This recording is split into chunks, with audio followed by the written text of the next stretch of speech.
By year 3, the college football world expected Deion Sanders to have Colorado buzzing again. Not necessarily competing for a Big 12 title, but certainly trending upward, certainly building momentum, certainly looking more polished than a program that began the season with hype and is now limping into November at 3-7. Instead, Sanders finds himself in unfamiliar territory. On the defensive, fielding questions not about milestones or meteoric rises, but about his own job security. And on Tuesday afternoon in Boulder, with scrutiny mounting and patience thinning, Sanders stepped up to the microphone and delivered a message as direct and steadfast as anything he has said since arriving in Colorado.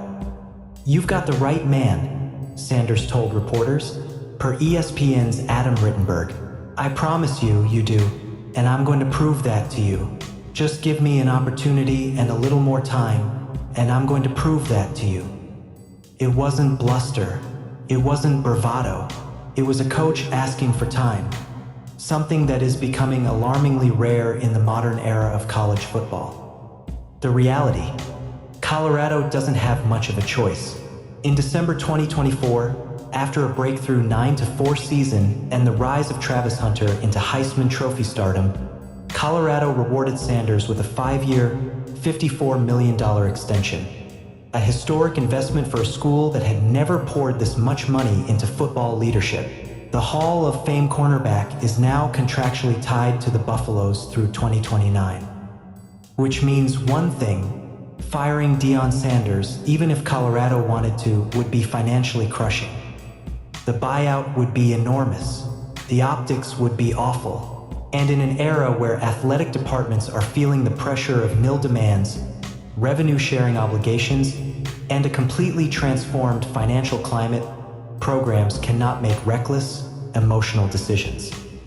Colorado is tied to Coach Prime, for better or worse, for now and for the future.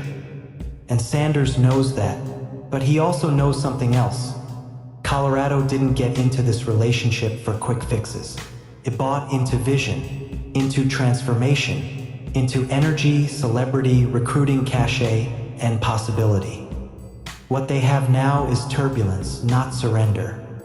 A difficult season compounded by personal challenges. Even before the season spiraled into disappointment, Sanders faced battles off the field. Serious ones. He underwent surgeries earlier this year, fought through complications involving circulation issues and blood clots, and continues to manage long-term health concerns.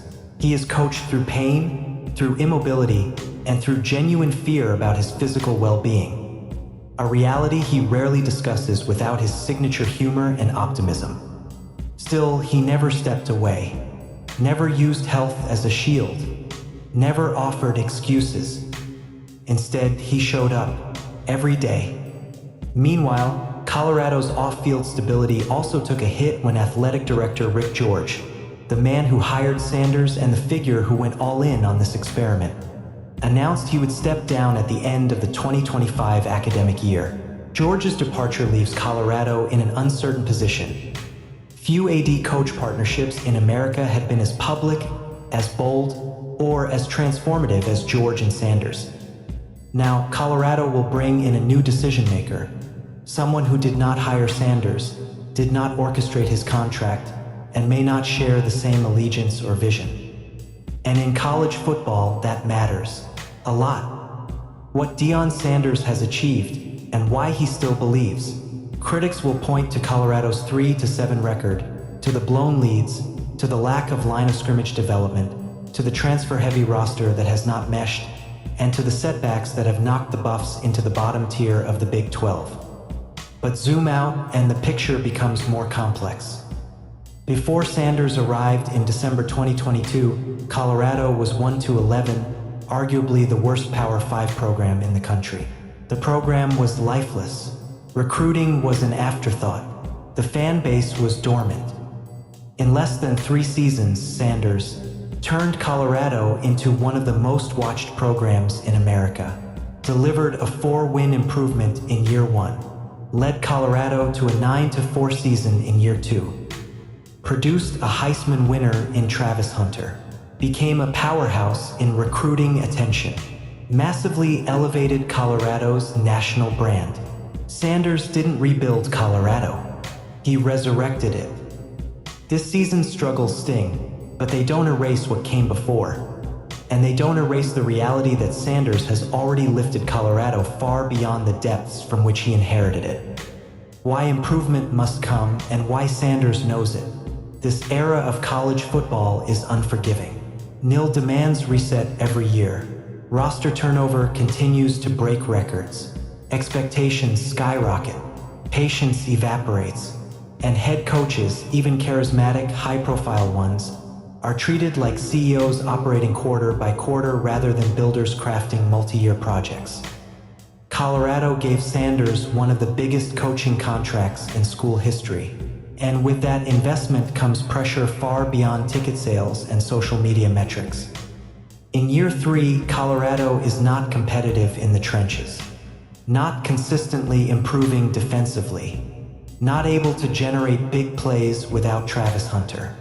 Not showing the depth required to compete in the Big 12.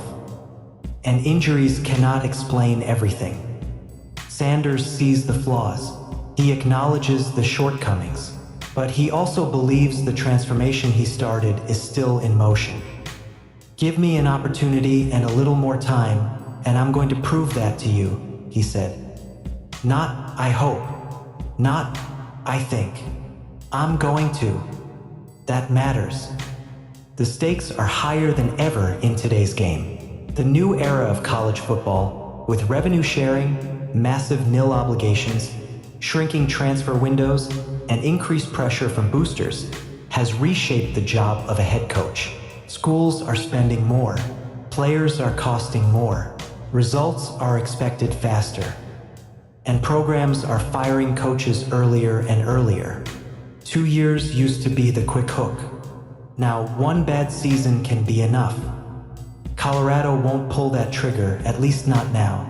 Not with Sanders' contract. Not with the attention he brings. Not with the recruits he maintains relationships with. Not with the fear of resetting into another multi-year rebuild. But year 4 cannot mirror year 3.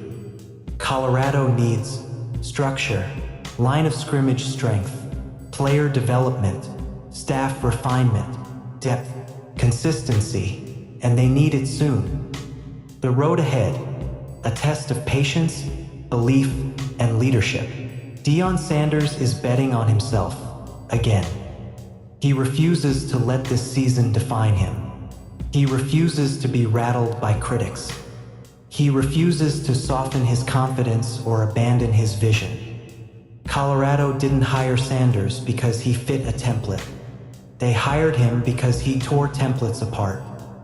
Now he stands at a pivotal crossroads. The belief is still there. The pressure is rising. And the clock is ticking. Sanders says Colorado has the right man. He believes it. He feels it.